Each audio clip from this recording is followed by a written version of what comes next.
रहेगी थोड़ी संघर्ष की स्थिति, लेकिन भरपूर लाभ की प्राप्ति। विजेता कुछ अलग नहीं करते।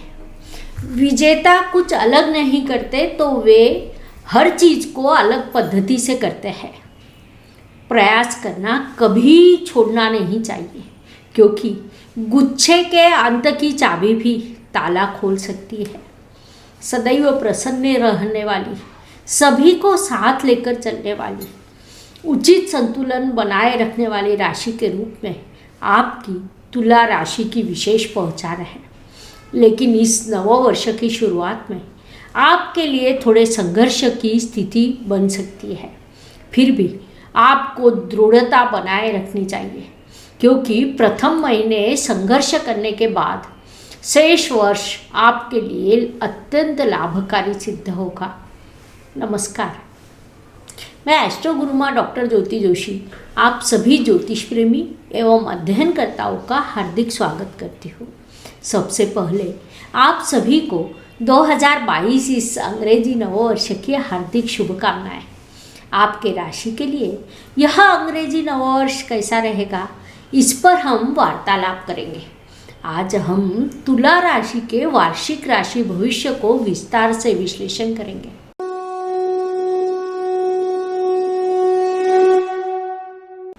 राशि भविष्य का विश्लेषण करते हुए ग्रहों के परिवर्तनों के अत्यंत शुभ परिणाम होते हैं, साथ ही कुछ अशुभ परिणाम भी निश्चित रूप से होते हैं। इन अशुभ परिणामों के लिए 2022 के वार्षिक राशि भविष्य में हमने उपायों का स्वतंत्र संयोजन बनाया है। प्रत्येक राशि के अनुसार मंत्र, सेवा, दान की दृष्टि से मैं आपको कुछ सरल उपाय बताऊंगी, जिसमें 1 रुपया भी खर्च न करते हुए आप समस्या की तीव्रता को कम कर सकते हैं। क्योंकि ज्योतिषी भाग्य को नहीं बदल सकता, यह त्रिकालाबाधित सत्य है। लेकिन सड़क पर पड़े गड्ढों और कांटों की जानकारी हो तो आप उचित सावधानी के साथ कदम उठा सकते हैं। उस अनुसार ऐसे विशेष उपाय हम देते हैं, जिसके द्वारा 1 रुपया भी खर्च न करते हुए जीवन के कई प्रश्न कम हो सकते हैं या उनकी तीव्रता कम हो सकती है। गत 2-3 सालों से आप लगातार संघर्ष से परेशान हैं। विशेष रूप से जब गुरु और केतु का गठबंधन हुआ था, अर्थात वह एक स्थान में विराजमान थे, वहाँ उनमें ग्रह युद्ध हुआ था। उसमें गुरु निर्बली होकर केतु बलवान हुआ था। उसके दुष्परिणाम गत 2 सालों से पूरे विश्व पर हुए हैं। इन सब से बाहर निकलकर अब हम 2022 की ओर बढ़े हैं। तो आइए सर्वप्रथम हम संक्षेप में तुला राशि की विशेषताओं के संदर्भ में समझ लेते हैं। समान न्याय करने वाली एवं व्यापारी लोगों के राशि के रूप में तुला राशि जानी जाती है। आकाश में नक्षत्रों से बने एक पुरुष की आकृति, जिसके एक हाथ में तराजू है और उसमें कुछ वस्तुएं लेकर वह खड़ा है, ऐसे आकृति को तुला राशि कहा जाता है। तराजू यह तुला राशि का प्रतीक है। वह समतोल दर्शक माना जाता है, जिसके कारण उचित संतुलन बनाए रखना, उचित न्याय करना, सत्य को पुरस्कृत करना आदि गुण आप जातकों के मूल स्वभाव में होते हैं। साथ ही उनमें व्यापार की वृत्ति भी होती है। तुला राशि के लोग रंग से गोरे, मध्यम कद के, सुंदर चेहरे के होते हैं। सदैव प्रसन्न रहना, मुस्कुराते रहना, जिसके कारण वे सबको अपनी ओर आकर्षित करते हैं। इन लोगों की विशेषता होती है कि ये जिसे अपना मित्र मानते हैं, उसे सब कुछ देने के लिए तैयार होते हैं। दूसरों के मन में चल रहे विचार पहचानने की क्षमता इनमें होती है, लेकिन अपने मन के विचार वे कभी दूसरों को समझने नहीं देते। किसी भी विषय पर शीघ्र ही निर्णय लेने की क्षमता उनमें होती है। यह लोग किसी भी स्थिति में स्वयं को समायोजित कर सकते हैं। तुला राशि का दुर्गुण है कि छोटी से छोटी चीज़ भी उन्हें विचलित कर सकती है। उनकी कल्पना शक्ति बड़ी होती है, इसीलिए उनका लक्ष्य भी बड़ा होता है। न्यायप्रिय, नियमों का पालन करने वाले, ऐसा उनका स्वभाव होता है। यह लोग सामाजिक कार्य या राजनीति में सफलता प्राप्त कर सकते हैं। सामाजिक कार्य में उनकी विशेष रुचि होती है। साथ ही फायदे नुकसान को लेकर वे अत्यंत सावधान रहते हैं। यह लोग बोलने में चतुर, व्यवहार में कुशल होते हैं। इसीलिए तुला राशि के जातक किसी भी व्यापार व्यवसाय में सफलता प्राप्त करते हैं। ऐसे तुला राशि के लिए नववर्ष कैसा रहेगा, इसे विस्तार से समझेंगे, लेकिन उससे पहले हम इस वर्ष की विशेष ग्रह स्थिति को समझ लेते हैं। Please like, share and subscribe the channel, और हाँ, बेल आइकॉन दबाना ना भूलें। धन्यवाद। इस नववर्ष के सबसे बड़े एवं महत्वपूर्ण बदलाव अप्रैल में होंगे। खासकर 13 अप्रैल से अर्थात चैत्र शुद्ध प्रतिपदा से मराठी नववर्ष का प्रारंभ होगा। उसके एक दिन पहले राहु और केतु ग्रह राशि परिवर्तन करेंगे। राहु मेष राशि में तो केतु ग्रह तुला राशि में प्रवेश करेगा। 13 अप्रैल को गुरु महाराज समग्रह शनि महाराज की कुंभ राशि से स्वयं की मीन राशि में प्रवेश करेंगे। मीन उनकी जल तत्व की राशि है। निसर्ग कुंडली के मोक्ष त्रिकोण के द्वादश स्थान में प्रवेश करने वाले गुरु महाराज की यह अत्यंत शुभ स्थिति मानी जाती है। उसी समय 29 अप्रैल को शनि महाराज भी स्वयं की कुंभ राशि में प्रवेश करेंगे, जो उनकी बुद्धिमान राशि मानी जाती है। शनि महाराज न्याय के कारक ग्रह के रूप में जाने जाते हैं, इसीलिए उनका यह राशि परिवर्तन महत्वपूर्ण रहेगा। अप्रैल माह के इन महत्वपूर्ण बदलाव के अलावा अन्य ग्रह जैसे मंगल, बुध, रवि, शुक्र यह सामान्य रूप से 1 से 1.5 महीने में राशि परिवर्तन करते हैं। उस अनुसार उनके प्रभाव की दिशा बदलती है। इन सभी बदलावों को समझते हुए हम इस साल के राशि भविष्य का विश्लेषण करेंगे। महत्वपूर्ण बात है कि इस नववर्ष का नाम शुभकृत रखा गया है और 13 अप्रैल 2022 से वह प्रारंभ होगा। साथ ही इस नववर्ष का राजा शनि ग्रह है, इसीलिए शनि महाराज की स्थिति अत्यंत महत्वपूर्ण होगी। उनकी यात्रा अभी मकर राशि से शुरू है। 29 अप्रैल को वह अपनी पसंदीदा कुंभ राशि में प्रवेश करेंगे। सामान्य जनता एवं परिश्रमी लोगों को उचित न्याय दिलाना यह उनका मुख्य कार्यकत्व है। इसीलिए नववर्ष के संदर्भ में विचार करें तो सभी मोर्चों पर उचित न्याय होगा, जिस कारण सामान्य जनता की भूमिका महत्वपूर्ण रहेगी। साथ ही परिश्रमी लोग एवं न्याय प्रणाली महत्वपूर्ण रहेगी।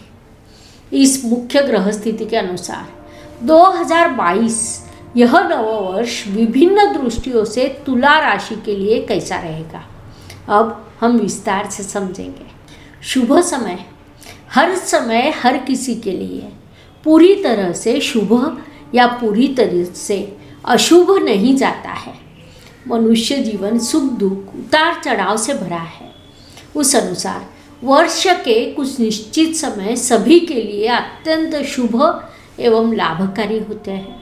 उस दौरान हमारा व्यवहार कैसा होता है, प्राप्त होने वाले अवसरों का आप कितना लाभ उठाते हो, इस पर हमारी सफलता निर्धारित करती है। उस दृष्टि से तुला राशि के जातकों के लिए मार्च महीने का दूसरा सप्ताह, मई का पूरा महीना, सितंबर का पूरा महीना, अक्टूबर महीने का पहला सप्ताह और दिसंबर महीने का दूसरा पखवाड़ा अत्यंत शुभ एवं लाभकारी रहेगा। इसे ध्यान में रखते हुए आपको इस वर्ष के महत्वपूर्ण कामों की योजना बनानी चाहिए। इस शुभ समय की शुभता की वृद्धि करने के लिए मैं आपको वीडियो के अंत में अत्यंत सरल उपाय बताने वाली हूँ। आप सभी उसका अवश्य लाभ उठाएं।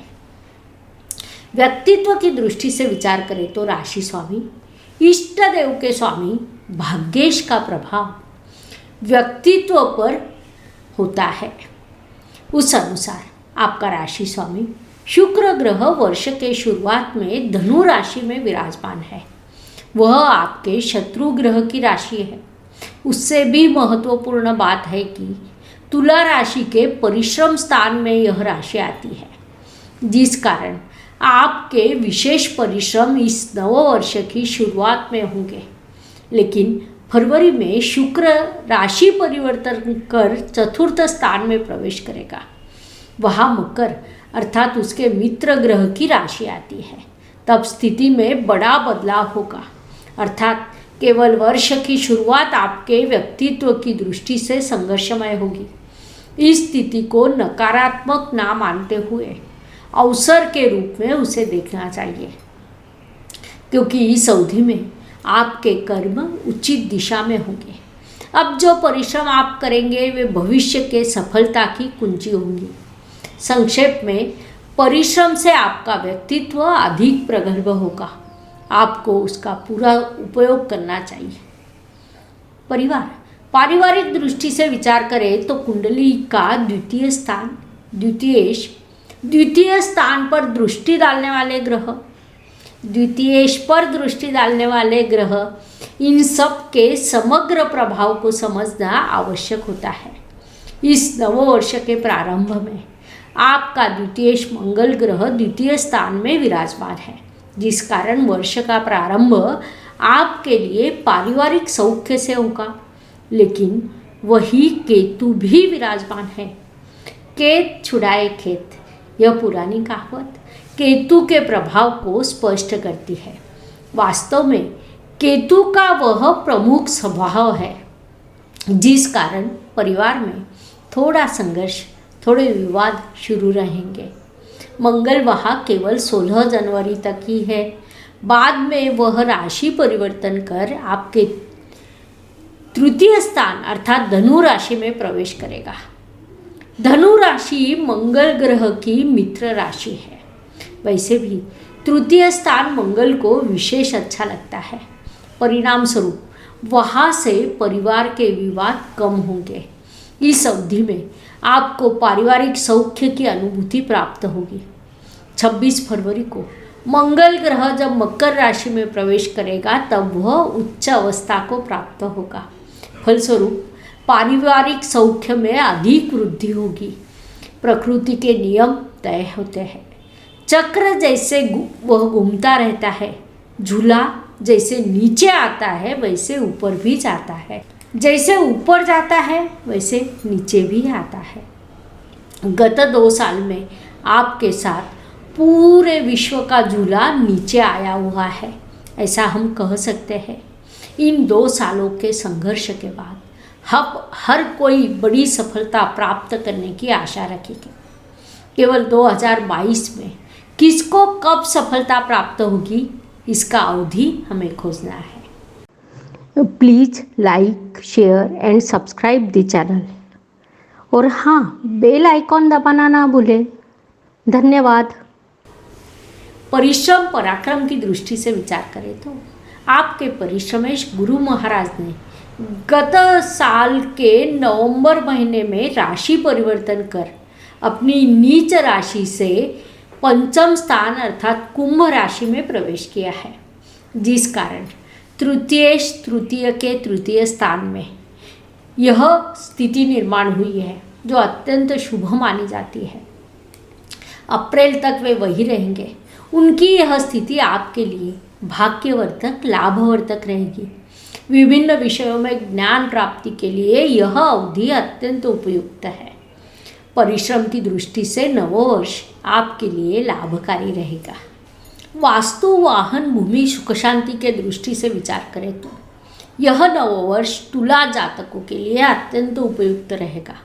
आपका राशि स्वामी 27 फरवरी को चतुर्थ स्थान में प्रवेश करेगा। उसके एक दिन पहले द्वितीयेश भी वहाँ जाएगा, जिसके कारण प्रथमेश, द्वितीयेश, सप्तमेश और अष्टमेश इन चारों ग्रहों का गठबंधन आपके चतुर्थ स्थान में होगा। उसके अत्यंत शुभ फल आपको प्राप्त होंगे।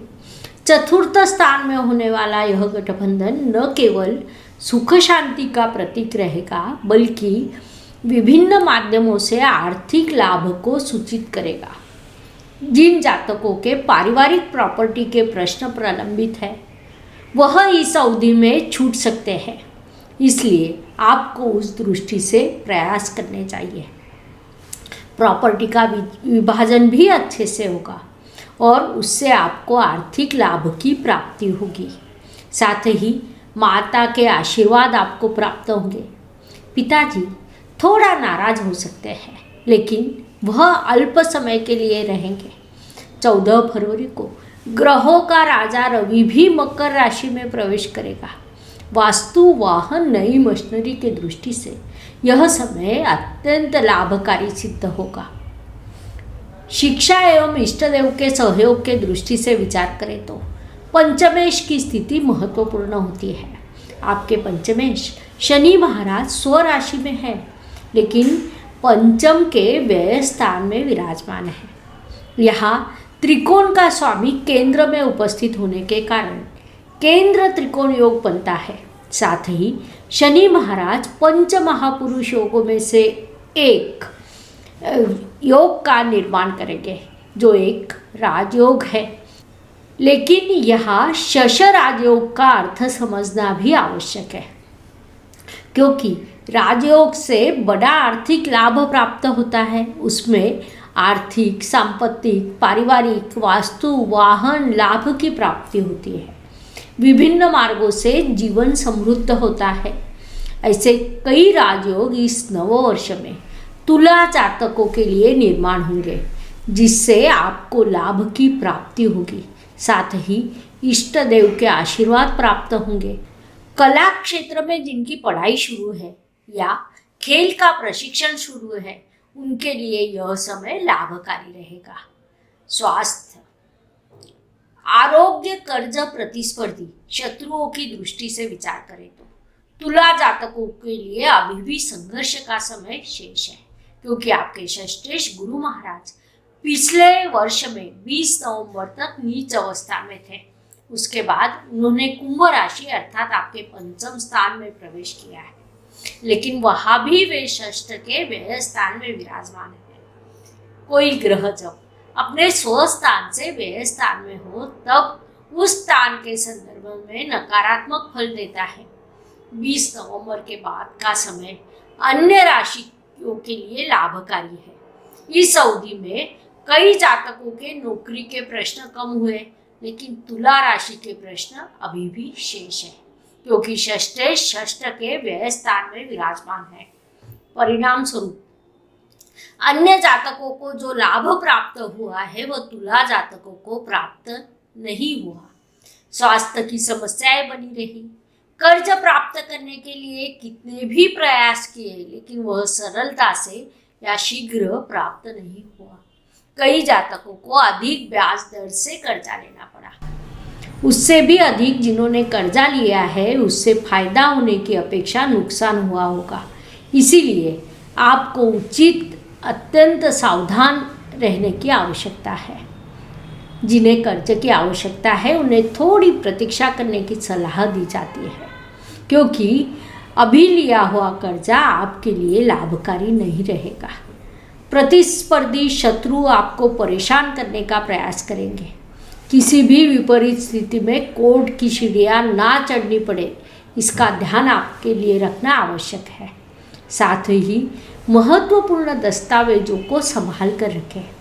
वर्ष की शुरुआत में वे कहीं गायब होने की संभावना को नकारा नहीं जा सकता। इन सब दृष्टि से यह वर्ष आपके लिए थोड़े परेशानी का, संघर्ष का रहेगा। नौकरी एवं व्यवसाय की दृष्टि से विचार करें तो यह नववर्ष तुला जातकों के लिए विशेष रूप से अच्छा रहेगा। विशेष रूप से जो जातक नौकरी में है उनके लिए अप्रैल के बाद का समय और जो जातक व्यवसाय में है उनके लिए जनवरी से लेकर मई तक का समय लाभकारी रहेगा। कार्यक्षेत्र में आपको उन्नति के कई अवसर प्राप्त होंगे। आपको उनका पूरा उपयोग करना चाहिए। जो तुला जातक नौकरी में है उनके लिए वर्ष के 8 महीने और व्यावसायिक जातकों के लिए 5 महीने महत्वपूर्ण है। वास्तव में आपके लिए सफलता के दृष्टि से यह स्वर्ण काल रहेगा। इसे ध्यान में रखते हुए आपको इस वर्ष के महत्वपूर्ण कामों की योजना बनानी चाहिए। भाग्य की दृष्टि से विचार करें तो भाग्येश की स्थिति, उनका गोचर, भाग्य स्थान पर दृष्टि डालने वाले ग्रहों के समग्र प्रभाव को समझना आवश्यक होता है। अर्थात वर्ष का पहला दिन 1 जनवरी का विचार करें तो एक ही समय गुरु, शनि, मंगल जैसे 3 बड़े ग्रहों की दृष्टि आपके भाग्य स्थान पर है, जिस कारण आपके भाग्य की दिशा 3 ग्रह निर्धारित करेंगे। साथ ही उसी समय भाग्येश केंद्र स्थान में विराजमान है। इस स्थिति का विश्लेषण करें तो भाग्येश केंद्र स्थान में होने के कारण केंद्र त्रिकोण राजयोग बनेगा। वही केंद्रेश भी विराजमान है। भाग्येश पर दृष्टि डालने वाले ग्रह धनेश, सप्तमेश, पराक्रमेश, पंचमेश है। अर्थात इन दृष्टियों से आपका भाग्य समृद्ध होगा। धन प्राप्ति के लिए, शिक्षा में सफलता के लिए, परिश्रम दिशा तय करने के लिए आपका भाग्य समृद्ध होगा। कर्म की दृष्टि से विचार करें तो इस नववर्ष के प्रथम 4 महीनों में आपके कर्म स्थान पर शनि महाराज की दृष्टि होगी। साथ ही 13 अप्रैल से गुरु महाराज की दृष्टि भी आपके कर्म स्थान पर होगी। फलस्वरूप तुला जातक पूरा वर्ष अत्यंत कर्म प्रधान रहेंगे। ज्योतिष के नियमों के अनुसार ग्रहों के दृष्टियों का भी विशेष प्रभाव होता है। विशेष रूप से कर्म स्थान पर जब शनि और गुरु जैसे बड़े ग्रहों की दृष्टि होती है, तब ऑफिस में जैसे कोई वरिष्ठ अधिकारी बैठा हो और सभी कर्मचारी शांति एवं लगन से अपने काम में व्यस्त हो, वैसे ही काम ग्रहों के दृष्टि के प्रभाव के कारण जातक करता है। संक्षेप में कर्म के दृष्टि से यह नववर्ष आपके लिए बड़ा कर्म प्रदान रहेगा। आपको उसका पूरा उपयोग करना चाहिए ताकि उससे आपको उचित लाभ प्राप्त हो सके। लाभ की दृष्टि से विचार करें तो लाभेश और लाभ स्थान पर पड़ने वाले ग्रहों की दृष्टि, इनके प्रभाव को समझना आवश्यक होता है।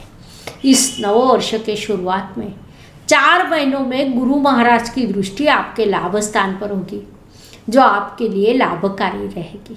उसके बाद 29 अप्रैल से शनि महाराज की शुभ दृष्टि आपके लाभ स्थान पर होगी, जिस कारण पुनश्च आपके लिए लाभकारी स्थिति निर्माण होगी, क्योंकि शनि महाराज आपके कुंडली के लिए राजयोग कारक ग्रह है। इसलिए उनकी दृष्टि आपसे आपको लाभ की प्राप्ति होगी। लेकिन शनि महाराज विलंब के कारक है। विलंब उनके मूल कारकत्व में आता है, जिस कारण किसी प्रकार का लाभ प्राप्त करते समय विलंब हो सकता है। 13 फरवरी को आपके लाभेश पंचम स्थान में प्रवेश करेंगे। वहाँ से उनकी दृष्टि भी आपके लाभ स्थान पर होगी। अप्रैल के बाद आपको लाभ के बड़े अवसर प्राप्त होंगे। नववर्ष आपके लिए बड़ा लाभ लेकर आएगा। व्यय एवं परदेश गमन की दृष्टि से विचार करें तो जो तुला जातक विदेश में स्थित है, उनके मन में अपने देश लौट आने की तीव्र इच्छा उत्पन्न होगी। वहाँ जो कुछ है उसे छोड़कर वापस आने की इच्छा होगी।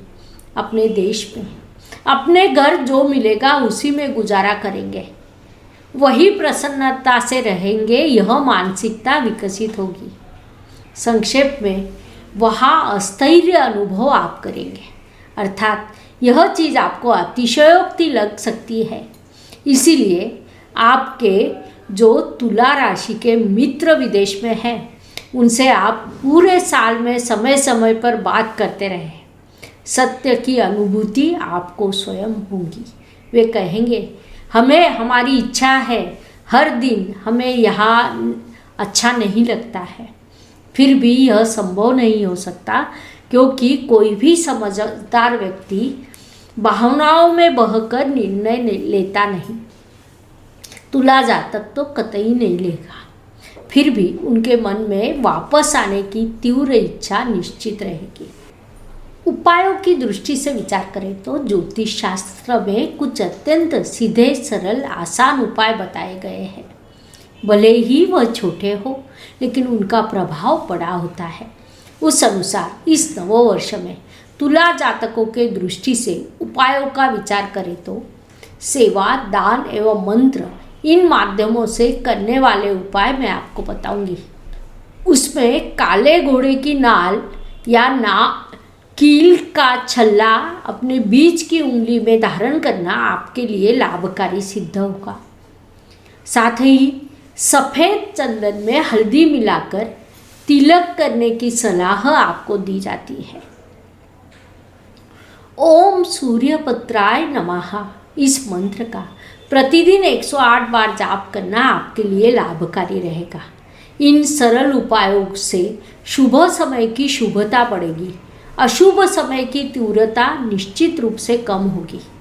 इस प्रकार मेष से लेकर मीन तक हर राशि का वार्षिक राशि भविष्य हमने 12 अलग अलग वीडियो द्वारा YouTube पर लोड किया है। अपनी राशि का वीडियो लाइक कीजिए, दोस्तों को और रिश्तेदारों को उनके राशि का वीडियो नए साल की भेंट के स्वरूप में शेयर कीजिए। धन्यवाद। शुभम भवतु। जय ज्योतिष। Please like, share and subscribe the channel. और हाँ, बेल आइकॉन दबाना ना भूलें। धन्यवाद।